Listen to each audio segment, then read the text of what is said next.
I learned $6 million lessons at my first job working hot summers as an 18-year-old in a warehouse at a 5th generation fur coat dealer. And this business made it through 2 world wars, multiple recessions, and these lessons I have taken with me for life. The first lesson he ever taught me was how to deal with angry customers. This lady comes in and she is piss angry. She's like, "Where's Johnny? He sold me this coat and this button came off. This is so ridiculous. I spent so much money on this coat." Blah, blah, blah. She's just making a scene. I didn't go in the retail store that much because like I looked like an 18-year-old and I wasn't gonna be selling any $25,000 coats. John, the owner of the store, I'm on the other side of the door so she can't see me, and he's walking towards me to turn out to go deal with her. As he's walking towards me, I see him roll his eyes, and then as he turns a corner, he goes right into character. "Mrs. Johnson, that is ridiculous. I cannot believe that you had a coat that had a button that was missing. Who sold you that coat? I need to find them right now. We'll get rid of them. Did anyone see you with the coat without the button? We're gonna get to the bottom of this right now." All of a sudden, her whole tone changes. She started backpedaling. She's like, "I mean, it wasn't that big of a deal. Like it was just a button. It probably, no, we need to get to the bottom of this. This is not acceptable." And she all of a sudden became calm as can be. She's like, "You know what? I just want it to be fixed. If you could fix the coat." And he grabbed it from me. He's like, "We're gonna handle this right now." He goes to the back. They fix the thing in 5 minutes. He hands it back to her and she's like, "Oh, John, you're always the best. Thank you so much for dealing with this. I'm sorry I was a little bit over the top. I just, I've spent so much on the jacket." And he's like, "As you should be." She walked out the door, he turned him in, and he was like, and he said, "There can only be one person in the angry boat." So whenever someone comes in the angry boat, what most people try and do is they try and downplay them. And so they say, "Well, it's not that big of a deal." And what happens is the person doesn't feel validated. The person who's upset then increases how angry they are because they want the person to validate why they're angry. And so what happens is they just keep getting angry and this person keeps trying to make them less angry. And then it just creates more and more of a discrepancy between the two people. Now the flip side is he got in the angry boat, and so she had to get out of the angry boat. And so whenever you're dealing with an upset customer, you need to validate their anger. And in a real way, if something was messed up and you have very high standards for your business, the moment you say it's not a big deal, it means you're not actually taking responsibility. Even if their complaint is ridiculous, it still is your responsibility.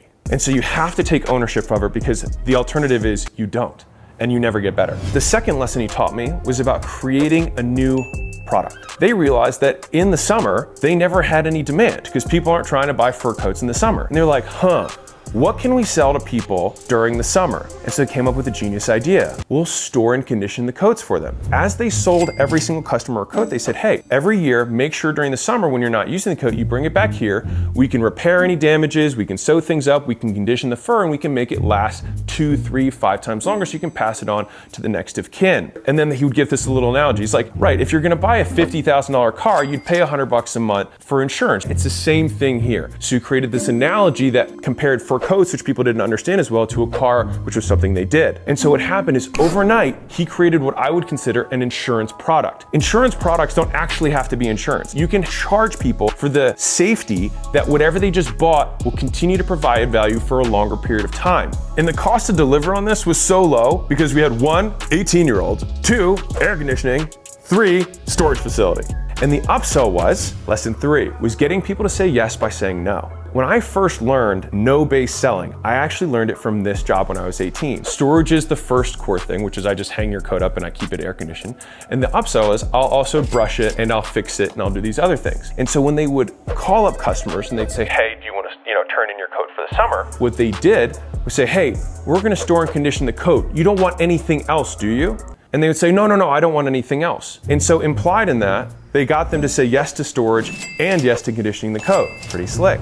People want to just get the default option. We're so trained to say no to any kind of upsells that if you get someone to say no, but in so doing, get them to say yes, you actually click into their subconscious automated response. Most times when they say no to salesmen, they save money. You flip the script and you align it so that them saying no actually gets them to say yes for you and to the purchase. So lesson 4, when they wanted to get people to actually take them up on the upsell that they had, they gave them a little piece of bait, and it was what I call sawdust. And so sawdust is anything in a business that is created in excess that you normally throw out. So a lot of famous things were actually made out of sawdust. IKEA pieces of furniture, they just glued together all the sawdust from lumber mills. Whey protein used to get scraped off the bottom of dairy centers because it was waste product, and now is one of the most expensive products sold from dairy. What he did was he took the scraps from all the coats that they would make in the back. They made tiny little things that were made of fur. So think like little purses, little earmuffs. And so they said anybody who would turn in their coat would get this as a bonus.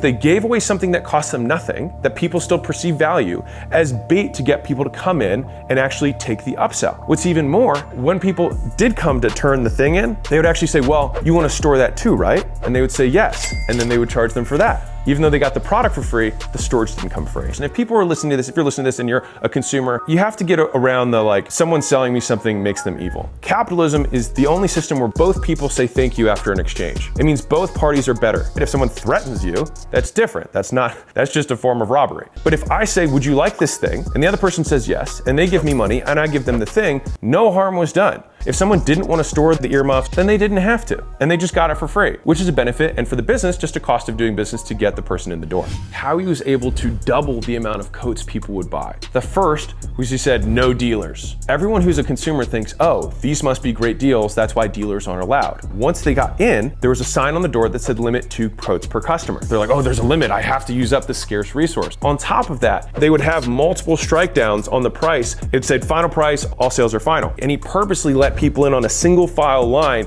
and a fixed amount of people in the store at the same time. It created this huge perception of demand, and you feel like you gotta go get yours. By creating this continuity product where people would come every year to get their fur coat insured and fixed, you become the dealer for life. And so what happens is instead of them price shopping you or going all over town, what they'll do instead is they go to you first. Instead of being that one salesman who sells one car one time, you become the car salesman for the rest of your life because of what you do between the sales. So in your business, if you have a one-time product, especially that's a little bit bigger in purchase, having little things that you can do, even if you didn't make money on them, and then you know that on average you get customers to buy 2 more products from you, it more than makes up for the effort and cost of time that you put into it. And this leads me to my final lesson. This fur coat dealer was able to withstand all of the PETA pressures and all of the, people being upset about animals, even though they wear leather and they eat meat every day. He was able to weather that for 5 generations because he never stopped doing the boring work. What they do has not changed fundamentally in years. All they did was get better and better and better at it. One of the things that I found through all of the portfolio companies that we work with, we own acquisition.com, to portfolio does $200 million a year. The difference between small business owners and the big business owners is that the big business owners do the same thing for a very long period of time. They do all the things that right now you probably know you should be doing but aren't in your business. They just do those. They just do all the basics every time, every day. And if you're like, man, but it's gonna take me time to set up a blog. It's gonna take me time to do email follow-up consistently. It's gonna take me time to